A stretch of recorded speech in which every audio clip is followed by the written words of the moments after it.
Namaskar and welcome. I am Yatharth Sikka. In the next few minutes, we'll be getting the top news of the last 24 hours. On July 11, the Supreme Court of India declined the Manipur Tribal Forum plea seeking direction for the Indian Army to protect the Kukis group in the state.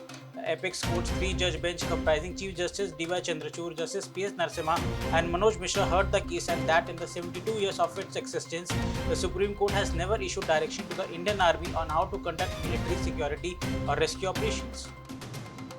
The water level in the swollen Yamuna in Delhi rose further during the night, flooding homes, affecting public transport and prompting emergency measures. Delhi's main interstate bus terminal, Kashmiri Gate, experienced flooding and had to suspend its services due to the rising water level in the Yamuna. Buses from the other states are now allowed to enter the bus station. The Yamuna in the Delhi has risen to all-time high of 208.6 meters today, 3 meters above the danger mark. So far, 16,500 people living in low-lying areas have been evacuated as flood fear grips Delhi. The Indian Space Research Organization ISRO is set to launch its third lunar mission Chandrayaan-3 on July 14. The launch will take place at 2:35 p.m. Indian Standard Time from the Satish Dhawan Space Center in Sriharikota, Andhra Pradesh. The launch of Chandrayaan-3 is a significant milestone for India's space program.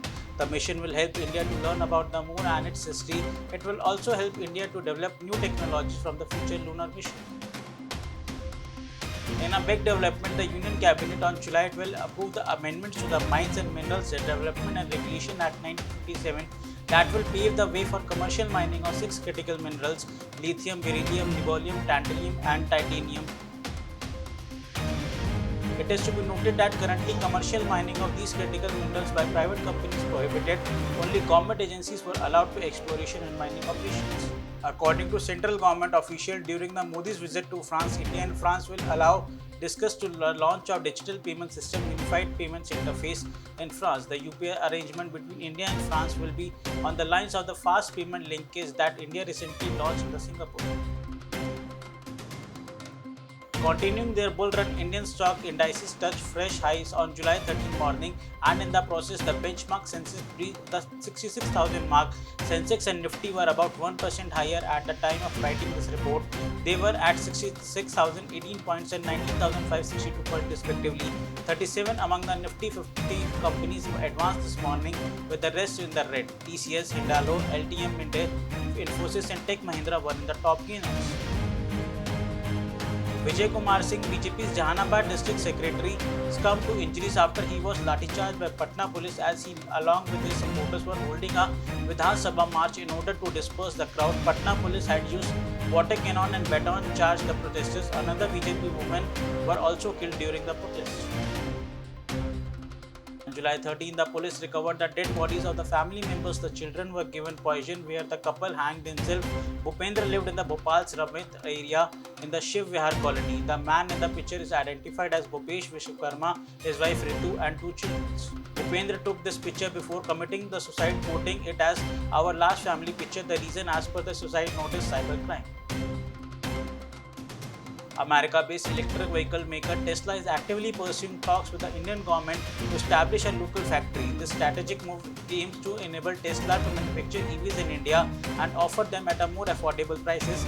According to the government sources cited by the Times of India, Tesla plans to produce 5 lakh EVs annually, with the price starting at Rs 20 lakh.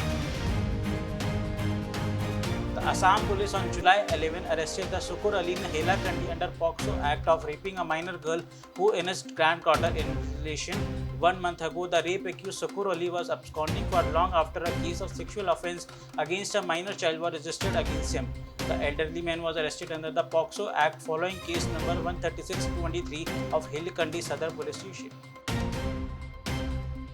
Whenever the history of eradication of poverty and development of agriculture in the country will be written, the 9 years of Prime Minister Narendra Modi's government will be written in the golden letters, Union Home Minister Amit Shah said on July 12.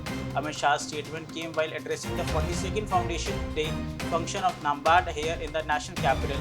Amit Shah also said that under the leadership of PM Modi, not only cities of India but also the villages are becoming self-sufficient. In a fresh case of love jihad from the Kopargaon region of Ahmednagar, Maharashtra, a Hindu girl was reportedly kidnapped, raped and threatened to kill before her forceful conversion. The accused person are also said to have threatened the girl, saying that Muslims are converting people all over the world.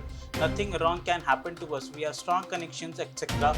The accused person have been identified as Sayyam Qureshi, Imran Sheikh, Chotu alias Kaleem Fayaz and one identified Maulvi. The Ahmednagar police have arrested all the accused except for the Maulvi, who is said to have converted the victim girl to Islam.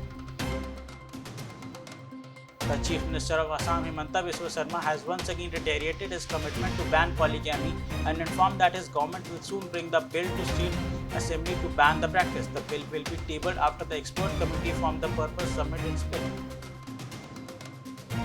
Defense Council approves proposal to buy 26 Rafale jets from the France. The Defense Acquisition Council on Thursday approved the proposal to buy 26 Rafale fighter aircraft for the Indian Navy. These include 22 single-seated Rafale Marine aircraft and 4 twin-seater trainer version. Also, 3 additional Scorpion-class submarines will be bought for the Indian Navy. The deal are expected to be worth rupees around 90,000 crore.